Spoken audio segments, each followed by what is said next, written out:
অনেকে বিয়ে না করে আফসোস করে, ভাই বিয়ে না করলেও বাস, বিয়ে করলেও বাস। একজন যুবক বলছে, হুজুর নিয়ত করেছিলাম বিয়ে খুব দ্রুত করবো, বাট বন্ধুরা বলল যে দুঃখ এখন যা আছে বিয়ের পর দুঃখ নাকি আরো বেড়ে যায়, ভয় বিয়ে করতে পারছি না। তো এই দিল্লি কা লাড্ডু হ্যাঁ, খাওগে তো ভি পছতাওগে, নেই খাওগে তো ভি পছতাওগে। তবে হ্যাঁ, চরিত্র রক্ষার জন্য এই যুগে অল্প বয়সে বিয়ে করা ফরজে আইন হয়ে গিয়েছে, ঠিক কিনা বলে? বিয়ের পরে একটা ঘটনা আসছে যে ফাতেমার সঙ্গে আলীর সেই লেভেলের একটা ঝগড়া, সেই ঝগড়া। নবীজি আসছে বাসায়, দেখছে ফাতেমা চুপচাপ। এই সোনামণি, সোনামণি তোমরা কই? বসো না, ওখানে বসো, বসো বসো বসো। না না, এক নাম্বারও যাওয়া যাবে না। আরে আধা ঘন্টা বসে কোনো সমস্যা নেই, বসো। আরে আমাদের কথা একটা, আজকে দোয়া না করে এই জমিন কেউ ছাড়তে পারবে না যুবক ভাড়া। একদিন আসছি ওয়াজ হবে, একদিন একটা যুবক ডান বাম করলো লুঙ্গি টাইনে ধরে বসে দেওয়া লাগবে আজকের এই মাটিতে। সবাই একটা কাশি দেন, তাকবীর দেন, লিল্লাহি তাকবীর। নবীজি বলছেন, ফাতেমা আইনা আলী, আলী কোথায় গিয়েছে আমাকে খবর দাও। ফাতেমা বলতে ভয় পাচ্ছে, আব্বাজান খুব কিলাকিলি হয়েছে, মারামারি ঘুষাঘুষি অর্থাৎ ঝগড়া হয়েছে, আমার কাছে আলী নাই। বলছে আব্বাজান আলী একটু বাহিরে গেছে। বাহিরে মানে কোথায়? ফাতেমা বলছে আব্বাজান একটু ঝগড়া হয়েছে তো রাগ করে বাহিরে গেছে। এদিকে দেখান, নবীর মতো শ্বশুর কারে কয় দেখেন। আমাদের শ্বশুর হইলে কি করতো? কত বড় সাহস, তুমি আমার মেয়েকে ধমক দিয়েছো, তোমার নামে আজকে মামলা করবো। আচ্ছা আমার কথা কি ঠিক কিনা বলেন আপনারা? নবীজি কি বলছে? এইদিকে আব্বাজান তাকান, নবীজি বলছে তোমার সাহস তো কম না, তুমি আলীকে কষ্ট দিও, তোমার সাহস তো কম না ফাতেমা। নবীজি নিজে লাঠিতে ভর করে, নবী নবী ইয়া রাসূলুল্লাহ ইয়া হাবিবাল্লাহ, আপনার কি ভালোবাসা। নবী নিজে জামাইকে খুঁজতে বের হয়ে গেছে। আসলে দেখেন, যুবকদের কষ্ট হচ্ছে কবরের মতো। কবরের নিচে যা হয় আল্লাহ ছাড়া কেউ জানে না। পুরুষদের জীবনে কি কষ্ট পরিবার না শুধু আল্লাহ ছাড়া কেউ জানে না, ঠিক কিনা বলে? তো নবীজি বের হয়ে গেছে, আলী একদম সুন্দর করে চাদর বিছিয়ে মাটিতে এমনি শুয়ে আছে, এমনি মাটির উপরে। নবীজি বলছে, ইয়া আবা তুরাব, এই মাটির বাপ ওঠো। এমনি হাত ধরছে, হাত ধরে নিজে নিয়ে আসছে আলীকে, ঘরে প্রবেশ করেছে। এখন ফাতেমা তো খেপে আছে, তুমিও বকেছো বাপু, আমি কথাই বলবো না। এমনি মুখ ফেরা ওইদিকে তাকায় আছে। নবীজি বলছে আম্মাজান এদিকে তাকান, আলী তুমি এদিকে আসো। দেখেন মোহাব্বত কারে কয়। নবীজি বলছে ফাতেমা এদিকে আসো আম্মাজান। নবীজি ফাতেমার ডান হাত নিয়েছে। এই কথা কি বোঝা যায়? এই ডান হাত নিয়ে নবীর এই যে বুকে রাখছে। আলীর হাত নিয়েছে, আলীর হাত নিয়ে ফাতেমার এমনে রাখছে বুকে, দুইজনের হাত একসঙ্গে রাখছে। আর এই দুইজনের হাতের উপর নবীজি নিজের রহমাতুল আলামিন নিজের হাত রেখেছেন। এমনি তিনজন হাত ধরে আছে, এবার দুইজন পাশাপাশি। নবীজি বলছে আগে ফাতেমাকে, ফাতেমা বলো সরি সরি। ফাতেমা বলছে আলী সত্যি সরি। আলী বলছে তুমি না আমি সরি, এক মুহূর্তে সব সমাধান। সুবহানাল্লাহ পড়েন। তো আসলে দেখেন ভালোবাসার যে বিয়েটা, আমি বিয়ে নিয়ে কথা বলি, বাট এটা বয়ফ্রেন্ড গার্লফ্রেন্ডকে শেয়ার মেরে ভেজাল লাগায় দেয়। আমার কথা হচ্ছে একটা বিয়ে আমরা করব, বিয়ের পরে প্রেম হবে, বিয়ের আগে কোনো প্রেম হবে না যুবক ভাইরা, ঠিক কিনা বলো? একটা ঘাটে তুমি পানি খাবা, তোমার বউ 10 ঘাটে পানি খেয়ে তোমাকে বিয়ে করবে। তুমি এক জায়গায় যাও, তোমার বউ 10 জায়গায় তোমাকে বিয়ে করবে, ঠিক কিনা বলো? ঝগড়ার সমাধান। তবে হ্যাঁ, এখানে যত লোক আমরা আসছি আমি সহ, আমরা বেশিরভাগই মধ্যবিত্ত পরিবারের সন্তান। আমার বাবা মা এখনো টিনের বাসায় থাকে, আমি ফ্ল্যাটে থাকি। আমি বলি আব্বা তুই ফ্ল্যাটে আসো, আসবে না। ফ্ল্যাটে থাকো, আমি সব মেইনটেন, না আসবে না, টিনের বাসাতেই থাকবে। আমরা হচ্ছি মধ্যবিত্ত পরিবারের সন্তান। হাদিসে আসছে গরিবরা বড়লোকের চাইতে 500 বছর আগে জান্নাতে প্রবেশ করবে। না সুবহানাল্লাহর আওয়াজটা আমি পাই নাই, পড়েন। একটা সুবহানাল্লাহ পড়বেন, জান্নাতে একটা গাছ উঠে যাবে, পড়েন সুবহানাল্লাহ। একটা গাছ হয়ে গেল, আবার পড়েন সুবহানাল্লাহ। আর একটা হয়ে গেল, আবার পড়েন সুবহানাল্লাহ। নবীজি দেখলেন যে ফাতেমা এবং আলী অভাবে আছে। ফাতেমা আসছে, ইয়া রাসূলুল্লাহ 3 দিন যাবত না খাওয়া, কোনো খাবার কি দেওয়া যাবে? কাকে বলে ধৈর্য, কাকে বলে পরীক্ষা। বলছে ফাতেমা খাবার দেওয়া যাবে, কোনো সমস্যা নাই, তবে আমার কাছে খাবার আছে, 5টা বকরি আছে, তুমি কোনটা চাও? সবরের পরীক্ষা। ফাতেমা বলছে আব্বাজান খাবার লাগবে না, বকরি লাগবে না, আপনি আমাকে বলেন আপনি কি দিবেন। বলছে আমার কাছে দুইটা অপশন দিচ্ছি, বকরি আছে 5টা, দোয়া আছে 5টা। বলেন সবাই বকরি কয়টা? কন্যা সবাই কয়টা? আর দোয়া কয়টা? তুমি কি চাও?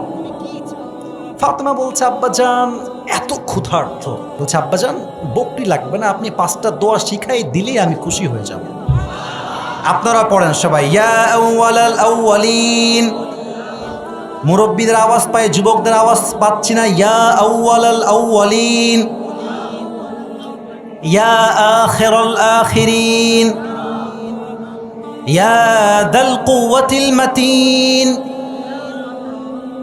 ইয়া রাহিমাল মাসাকিন। এবার সবাই শেষ দোয়া, খুব সহজ শব্দ, জোরে বলবেন, ইয়া আরহামার রাহিমিন। এই 5 শব্দের দোয়া যেই বান্দা অভাবে পড়বে, তার অভাবকে নিমিষে আল্লাহ রাব্বুল আলামিন নিজ কুদরতে হাতে দূর করে দিবেন। কোন সুবহানাল্লাহ। এবার ফাতেমা ফিরে আসছে আলীর ঘরে। আলী বলছে, এই ফাতেমা তোমার হাত খালি কেন? খাবার কোথায়? আইনা তুআম, খাবার কোথায়? তোমার হাত তো ফাঁকা। ফাতেমা বলছে, আলী আমি গিয়েছিলাম দুনিয়া চাওয়ার জন্য, যাহাবতু লিদ দুনিয়া ওয়া জিতু বিল আখিরাহ। আমি চেয়েছিলাম দুনিয়া, আমার আব্বা আমাকে পুরো আখিরাত দিয়ে বাসায় ফিরাই দিয়েছে। আলী বলছে এত কথা চলবে না, আমার খিদা লাগছে, আমার ভাত লাগবে। আলী বের হয়ে গেছে, নবীর ঘরে আসছে। নবীজি জামাই আসছে, ভাই শ্বশুরের কাছে জামাই, it's a matter of status, man, সম্মানের ব্যাপার এটা। নবীজি বলছে, আলী আসো, এদিকে আসো, এদিকে আসো, বসো। নবী, হে ক্ষুধার্ত আছে 3 দিন যাবত, কি আছে আপনার কাছে? এবার নবীর সবর দেখেন, পরীক্ষা কাকে বলে। বলছে, আলী সমস্যা নাই, তোমাকে আমি দিব, তবে আমার কাছে 2টা অপশন আছে আজকে। এক হচ্ছে 5000 বকরি, আর একদিকে হচ্ছে 5টা দোয়া। Which one you want to select? তুমি কোনটা নিতে চাও? আলী বুঝে গেছে শ্বশুর আব্বাজান আমাকে পরীক্ষা নিচ্ছে। বলছে, আব্বাজান 5000 বকরি নয়, 5টা দোয়া শিখাই দিলেই আমি খুশি হয়ে যাব। 5টা দোয়া তিনিও শিখেছেন, বাসায় ফিরে আসেন, আমল শুরু। এত সুন্দর এই আমলটা তারা 2 জন মিলে করেছে। হাদিসে আসছে নিমিষে তাদের সমস্ত অভাবকে আল্লাহ নিজেই দূর করে দিয়েছে। সুবহানাল্লাহ। আচ্ছা দেখেন, আমি আমার একটা জিনিস এক্সাম্পল দিই আপনাদের সবাইকে, না দিলে বুঝবেন না। এই যে পকেটে হাত দিয়ে দেখলাম যে মাত্র আছে 20 টাকা। বলুন সবাই কয় টাকা? কথা কোন, কয় টাকা? তো এক ফকির আসছে, ভাই চল 50 টাকা দেন, খুব খিদা, খাবো। তা আপনি কি বলবেন? বেটা নিজেই বাঁচা, তোরে আমি কি দিব? নিজেই তো ফকির, এরকম লোক বলে ভাই। বলে ভাই আমাকে বলে কোনো লাভ নাই ভাই, ওইদিকে যান, আমি নিজেই ফকির ভাই। ঠিক কিনা বলেন যুবক ভাইরা? দেখেন আলীর দানের হাত কত বড়। হাদিসে আসছে একবার, এখন তো ভাই মেয়েদের ডিমান্ডের শেষ না, আইফোন 15 আছে তো 16 প্রো ম্যাক্স লাগবে। বলুন বলুন বলুন বলুন বলুন বলেন। আপনি 5000 টাকার শাড়ি কিনে নিয়ে আসছেন, পছন্দ না, তার 10,000 টাকার শাড়ি লাগবে। ঠিক কিনা বলেন? তো ফাতেমার জীবনী এত সুন্দর, পুরো এন্টায়ার লাইফে একটা আবদারও তার স্বামীর কাছে করে নাই। সুবহানাল্লাহ। এবার আলী বলছে, ফাতেমা তোমাকে একটা আবদার আমাকে করতেই হবে, তুমি চাইবা আর আমি তোমার স্বামী তোমাকে দিব। ফাতেমা কয় লাগবে না, রাখেন আপনার জিনিস, আমি এমনি খুশি আছি। এবার আলী বলছেন, না আমাকে তোমার দেওয়াই লাগবে, কি চাও বলো, অর্ডার আমাকে দেওয়াই লাগবে। তো ফাতেমা অনেক চিন্তা করে দেখেন ডিমান্ডের লোয়ারনেস, দেখেন কত কম ডিমান্ড। বলছে, আচ্ছা স্বামী, আমার অনেক দিন যাবত ইচ্ছা যে আমি একটা ডালিম খাবো। ডালিমের নাম শুনছেন না আপনারা? তো তুমি একটা ডালিম নিয়ে আসলে আমার আবদার শখ পূরণ হয়ে যাবে, সমস্যা নাই। তো বলছে, তাই ডালিম খেলেই হয়ে যাবে? শিওর তো? বলছে শিওর, যাও নিয়ে আসো। তো ডালিম নিয়ে আসছে, রাস্তায় এক গরিবের সঙ্গে দেখা। বলছে, আলী 3 দিন যাবত না খাওয়া, দান করো কিছু। একটা মাত্র ডালিম, ওইটাই আল্লাহ রাস্তায় দান করে দিয়েছে। এবার যখন বাসায় ফিরে আসছে, ফাতেমা বলছে, আলী তোমার হাতের ডালিম কোথায়? আলী বলছে, ফাতেমা আমি তো একটা ডালিম আল্লাহ রাস্তায় দান করে আসছি। বলেন সুবহানাল্লাহ। 2 জন চুপচাপ বসে আছে। হঠাৎ করে someone is knocking the door. হাদিসে আসছে কেউ দরজা খট খট খট খট করছে। ফাতেমা বলছে, আলী ওপেন দ্য ডোর। কে আসছে দেখেন, গেটটা খুলে দেন। গেট খুলে দেখছে সালমান ফার্সি দাঁড়িয়ে আছে, হাতে একটা ছোট্ট বাটি। বলছে আলী, প্রিয় নবী তোমাকে আজকে 10টা ডালিম 9টা ডালিম উপহার দিয়েছে। সুবহানাল্লাহ পড়েন আপনারা। তা আলী বলছে না এটা আমার না, এটা নিয়ে যাও। আরে ভাই এটা তোমার ডালিম। বলছে না নিয়ে যাও। বলছে না এটা আমার নয়। বলছে কেন তোমার নয়? বলছে আল্লাহ তাআলা বলেছেন মান জা বিল হাসানা ফালাহু আশরু আমসালিহা, যে আমার রাস্তায় 1 গুণ দিবে তাকে আমি আল্লাহ 10 গুণ দিব। তো ডালিম হবে 10টা, 9টা কেন? বলছে ভাই ডালিম 10টাই দিয়েছে, একটা আমি লুকায় রাখছিলাম, এবার আরেকটা বের করে 10টা দিয়েছে। আলী বললেন যে আল্লাহর রাস্তায় 1 গুণ দিবে, আল্লাহ তাকে 10 গুণ বাড়ায় দান করবে। আজ থেকে দান সবাই করবেন তো ইনশাআল্লাহ।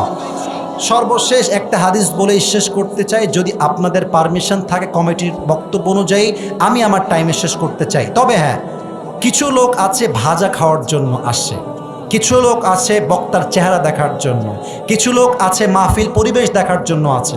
কিন্তু এখানে যারা এখন পর্যন্ত বসে আছেন মাঠ চতুর্দিকে ভরপুর, এটাই প্রমাণ চুয়াডাঙ্গার মানুষ, মেহেরপুরের মানুষ, দামোহদার মানুষ আসলেই কোরআনকে ভালোবাসে। ঠিক কিনা বলেন?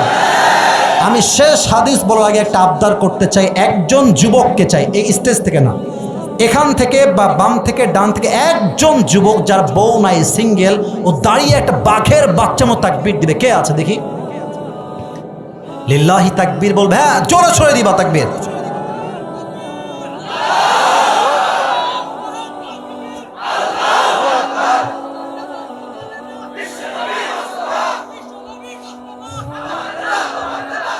হাদিসে আসছে আলী রাদিয়াল্লাহু তাআলা আনহু তার জীবনের শেষ মুহূর্তে যখন পৌঁছে গেলেন, তাকে একজন কাফের এমনভাবে হত্যা করলো যে তিনি এমন একটা সিচুয়েশনে পড়ে গেলেন।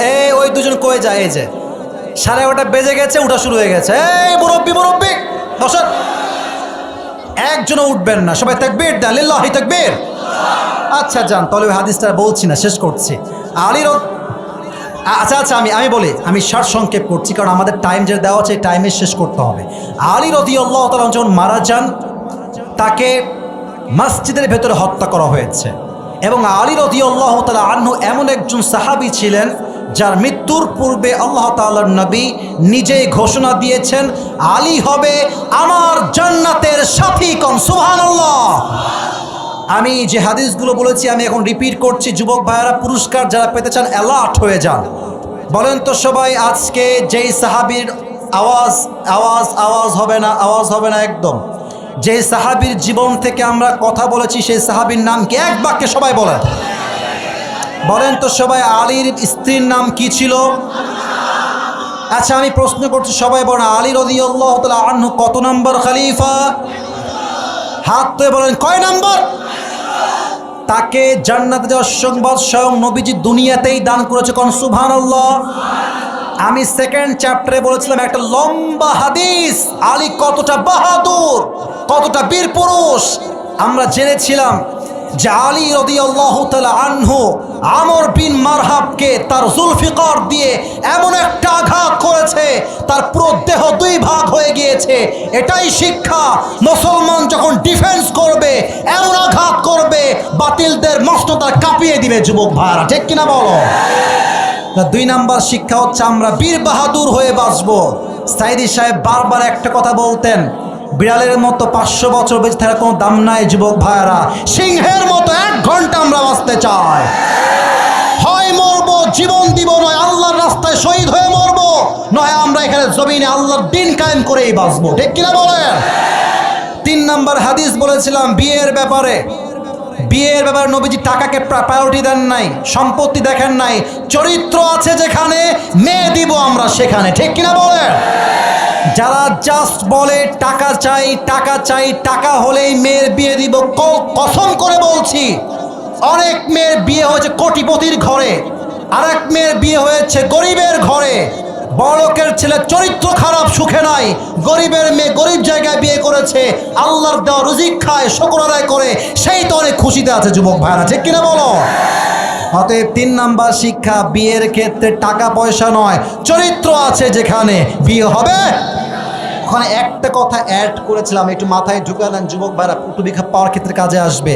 বলেছিলাম দাড়ি আমরা রাখবই রাখবো, কে লাইক করলো কে ডিসলাইক করলো we don't care, we don't care, ঠিক কিনা বলো? দাড়িটা রাখবো। আরেকবার একটু ওয়াদা করে সবাই বলেন ইনশাআল্লাহ। আর যে মেয়েরা আসছে ওই পাশে, আমাকে ওই যে কমিটির ভাইরা বলছো যে আপনার অনেক মেয়ে ভক্ত নাকি এই মাহফিলে আছে। ভক্ত হয়ে লাভ নাই, যে নবীর সুন্নাহ ভালোবাসে সেই তো আসলে দিনদার মেয়ে। যুবক ভাইয়েরা, আপনি জাস্ট ওয়াচ শেয়ার দিলেন, মাশাআল্লাহ হুজুররা সত্যি খুব ভালো, আজকাল সুন্দর কথা বলে, আর আপনি বিয়ের সময় বললেন টাকা নাই তো বিয়ে করব না, জব নাই তো বিয়ে করব না। আপনার উপরে ফিটফাট, ভেতরে পুরোটাই সদরঘাট। আপনি টাকা পয়সা খোঁজা বাদ দেন, আপনি বলেন যার চরিত্র দিনের লাইনে আছে তাকে আমি বিয়ে করব, ঠিক কিনা বলেন? আল্লাহ মেয়েদেরকে বোঝার তৌফিক দিক, পড়া আমিন। তবে তোমাদেরকে একটা কথা বলে ফেলি ভাই, বোরখাওয়ালি দেখলেই যে একেবারে কনফার্ম জান্নাত সে ভাগ কে আই হে, ऐसी कोई बात नहीं है मेरे दोस्त। পার্কে গেলেই দেখবেন যত মেয়ে প্রেম করছে, don't mind, don't take it otherwise, সত্য কথা বলছি, বেশিরভাগ 80% বেশি বোরখাওয়ালিরা প্রেম করে বেড়াচ্ছে। কিন্তু দেখলে মনে হবে यार इतनी खूबसूरत लड़की, ये तो अभी के भी जन्नत से भाग के आई है यार, ঠিক কিনা বলে? তাই মাথায় রাখবা, আজকাল জাস্টিফাই করা বোরকা দিয়ে হয় না, যার চরিত্র ভালো সেই তো আসলে ভালো মেয়ে হয়। আর মেয়েদের কাছে কি বলবো, অলওয়েজ ব্যাকআপ ফাইল থাকে, একটা নাই আর একটা, ওইটা নাই আর একটা, এইটা বাদ আর একটা। আর যুবকরা ছ্যাঁকা খেয়ে গাঞ্জা খেয়ে বেকা হয়ে যায়। আলীর জীবন থেকে শিক্ষা, যে চরিত্রবান মেয়ে হবে তাকেই তো আমরা বিয়ে করব, ঠিক কিনা বলো? 4 নাম্বার বলেছিলাম মুরব্বী আব্বাজান, যুবক ভাইয়ের অভাব আসলে 5টা শব্দের দোয়া বলবেন সবাই। দোয়াটা মুখস্থ বলা আমাকে জরুরি না, ইউটিউবে আপলোড যায় মুখস্থ করবেন, আমি জাস্ট রিপিট করছি, আপনারাও বলবেন। ইয়া আউয়ালাল আউয়ালিন। বাইরে মুখস্থ করতে আপত্তি কোথায়, ট্রাই তো করেন, বলেন সবাই ইয়া আউয়ালাল আউয়ালিন, ইয়া আখিরাল আখিরিন, ইয়া যাল কুওয়াতিল মাতিন, ইয়া রাহিমাল মাসাকিন। শেষ শব্দ জোরে শুনতে চাই, ইয়া আরহামার রাহিমিন। এই 5টা শব্দের দোয়া অভাবে, সংকটে, কষ্টে, দুঃখে বেশি বেশি পাঠ করবেন তো ইনশাআল্লাহ।